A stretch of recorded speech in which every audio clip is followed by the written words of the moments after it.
Party बनाकर आइए, चुनाव चिन्ह लेकर आइए। यह जनमत पार्टी निर्वाचन आयोग में दर्ता नंबर 1 से 50 लेकर दर्ता हुई है और जनता के बीच में अपना लाउड स्पीकर चुनाव चिन्ह लेकर आ रही है, ये जानना जरूरी है। और हमारे कुछ मित्रों ने कहा होगा, यहाँ पर बहुत सारे भ्रम भी फैला देते हैं। जब हमारी जनमत पार्टी बनी तो बहुत लोगों को मधेश में मिर्ची लगी, बहुत लोग छटपटाने लगे, तिलमिलाने लगे, बहुत लोगों को मिर्गी लगे, क्योंकि वो लोग भ्रष्टाचार करते आ रहे थे, जनता को ठगते आ रहे थे, जनता से बार बार ठग कर वोट लेते आ रहे थे और उनको तो मिर्ची लगना स्वाभाविक था, क्योंकि जो भ्रष्टाचार करके जनता को ठग कर वो आ रहे थे, उनका वह दुकान अब बंद होने वाला था।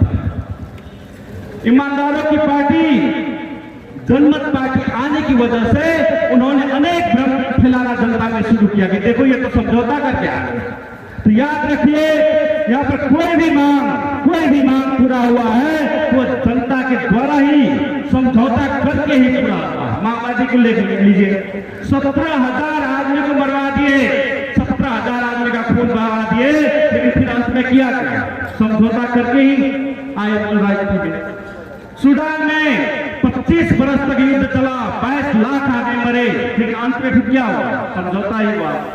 तो बिना समझौता के यहाँ कुछ भी नहीं हो सकता। आप कुछ भी हासिल करेंगे, जनमत संग्रह भी कराएंगे, तो उसके लिए पहले समझौता ही होगा। तो उस समझौता से घबराना कैसे? जो भी कुछ होना है वो समझौता के तहत ही होना है।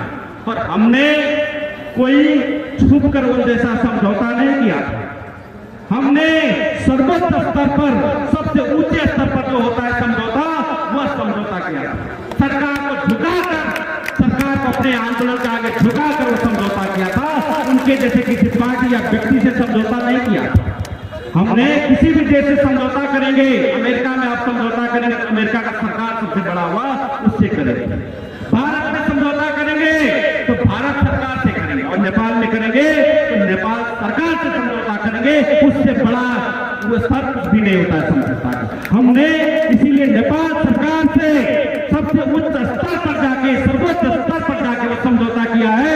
दूसरे पार्टी की तरह किसी पार्टी से केपी शर्मा ओली के साथ समझौता नहीं किया है।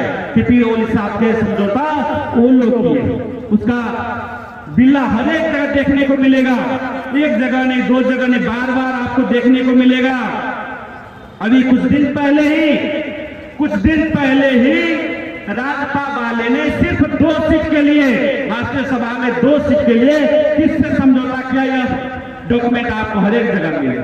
यह समझौता केपी शर्मा ओली और राजेंद्र महतो के बीच में, राजपा अध्यक्ष के बीच में, ये है ओली के साथ बिकना, इसको कहते हैं। तो नेकपा के साथ सिर्फ 2 सीट के लिए समझौता करके आ गए, 2 सीट के लिए समझौता करके आ गए। ऐसे समझौता इन्होंने ही नहीं किया, उपेंद्र जी ने बार बार किए हैं, उपेंद्र जी ने भी बार बार किए। ये 2075 डेट 14 गते का समझौता है। इन्होंने भी नेपाल कम्युनिस्ट पार्टी और संघीय समाजवादी फोरम नेपाल बीच को समझौता, इन्होंने नेपाल सरकार के साथ भी नहीं किया है। इन्होंने कोई नेकपा एमाले के साथ समझौता किया। साइन करने वाले कौन है? लेकिन में एक और है केपी शर्मा ओली का साइन है, दूसरी ओर उपेंद्र यादव का साइन। ये कहता है उपेंद्र यादव को ओली के साथ साइन करके पूरा मधेश को बेचना, इसको कहते हैं। हमने हमारे समझौता पत्र को दिखा दीजिए कहां पर है वो ओली का साइन, कहीं पर नहीं मिलेगा, क्योंकि हमने सर्वोच्च स्तर पर जाकर, सबसे ऊंचे स्तर पर जाकर समझौता किया है। और इनके जैसे वो कमरे में बैठकर इस तरह से समझौता नहीं किया है। ये लोग जो समझौता करते हैं, फोरम जो समझौता करते हैं, राजपा जो समझौता करते हैं, अंधेरे कमरे में बैठ जाते हैं, वहां पर कोई साथी भी नहीं रहता है, और ये ड्राफ्ट को पहले से तैयार होता है। ये जाकर सिर्फ छाप लगाते हैं, उनका जी हुजूरी करते हैं और वापस चले आते हैं। हमने उस तरह से समझौता नहीं किया है। हमने ऐसा समझौता किया है जो आज तक नेपाल के इतिहास में ऐसा समझौता कोई इवेंट माओवादी के साथ नहीं हुआ था, ऐसा समझौता किया था। जो समझौता खुलेआम पहले घोषणा करके किया गया था, हम अब समझौता में जा रहे हैं। खुलेआम सभी को मालूम था, पत्रकार को मालूम था, देश को मालूम था, विदेश को मालूम था, वो खुलेआम हुआ था।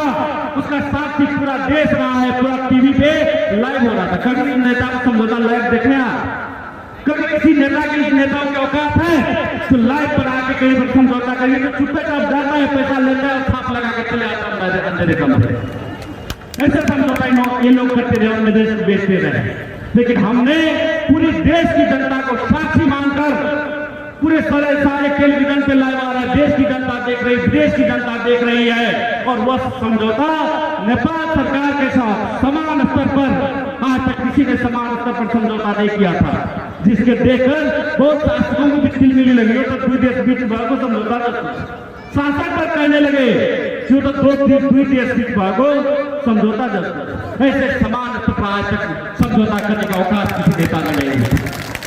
ऐसा समझौता करके आए थे और उसके तहत हमने विजय हासिल किया था। हमने कोई समझौता भी नहीं, हमने वो विजय का दस्तावेज घोषणा किया था। हमने वहीं से, आप सब जिसने भी लाइव देखा होगा उसको मालूम होगा, हमने वहीं से कहा था यो हम लोग विजय भाई को समझौता करते ही उसी मंच पर हमने लाइव कहा था यो हम लोग विजय भाई को हम लोग योटे मांग। अब की बार एक ही मांग, जनमत संघ का ऐलान, जो मांग पूरा भरा समझौता भाई को न लगाओ हमने वो विजय की घोषणा भी उसी मंच पर कहकर किया था। हमने इन दलालों जैसे जाके पूरा मधेश को बेच करके किसान माओवादी के साथ बेचकर प्रधानमंत्री बनने के लिए वो समझौता नहीं हुआ। हमको कहा गया आपको कौन सा पद चाहिए, प्रधानमंत्री चाहिए, कौन सी मंत्री चाहिए? हम कहे आप देने वाले कौन होते हैं, आप देने वाले कौन होते मालिक?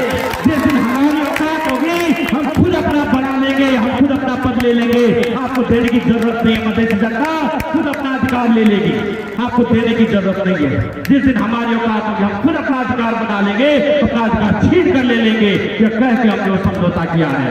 इनके जैसे सिर्फ 2 सीट के लिए या सरकार में जाने के लिए समझौता नहीं हुआ।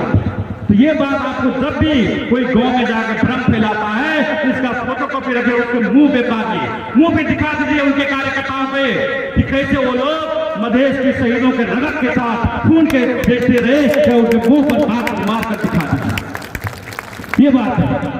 और ये एक बार नहीं हुआ है, यहाँ तो और जानना जरूरी है, क्योंकि मलेट में शहीदों को क्यों मरवाए थे? मलेट में 5 शहीदों को क्यों मरवाए थे? कि सूर्य छाप रहे सूर्य छाप को निषेध करना है, मधेश में आने नहीं देना है। लेकिन अभी इसी समझौता में क्या लिखा है उन्होंने? नेपाल कम्युनिस्ट पार्टी नेकपा का उम्मीदवार है सही, यानी कि यहाँ पर देखिए अभी वही नेता लोग क्या कर रहे थे, सूर्य छाप में मतदान करो कहते, अभी बड़े बड़े वही नेता सब जो मधेशियों को मरवाने के लिए उकसाए थे मलेट में, वो अब सूर्य छाप के झंडा के नीचे में आकर सूर्य छाप जिंदाबाद का नारा लगाते हैं और सूर्य छाप में मोहर लगाने के लिए मधेसी जनता को अनुरोध करते हैं। ऐसे गद्दार लोग सब, जिसका प्रमाण यहाँ पर है, सूर्य छाप के झंडा के नीचे वही आदमी सब, वही राजपा के अध्यक्ष, वही राजपा के मंत्री, वही राजपा के नेतागण सब आकर यहाँ पर भाषणबाजी दे, और वो तो सूर्य के छतरी के नीचे आ गए। हम मधेसी रहेगा ये जानना चाहिए। तो कोई भी आदमी आपको दिग्भ्रमित करने की कोशिश करता है, ये बात जानना एकदम जरूरी है। और उनको मिर्ची लगना चाहिए, उनका रातों का नींद भी हराम होना चाहिए, क्योंकि उन्होंने मधेश को लूटा है।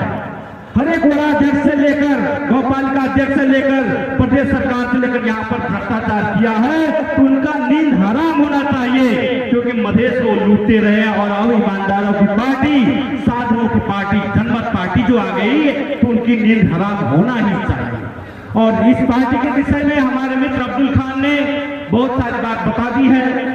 तो इन पार्टी का मूल राजनीतिक विचार जो है वह सामुदायिक स्वराज का रहा है, जब हरेक जनता को, यहाँ पर मां बहन बैठी है, यहाँ पर वृद्ध चाचा जी बैठे, यहाँ पर अपांग भी बैठे होंगे, सभी को ये लगे नहीं ये तो मेरा सरकार है, ये तो मेरा राज्य है, ऐसा महसूस जब होने लगे, उसी को जनता राज कहते हैं। वह जब महसूस होने लगे, ऐसा शासन व्यवस्था लाने का काम जनमत पार्टी का है।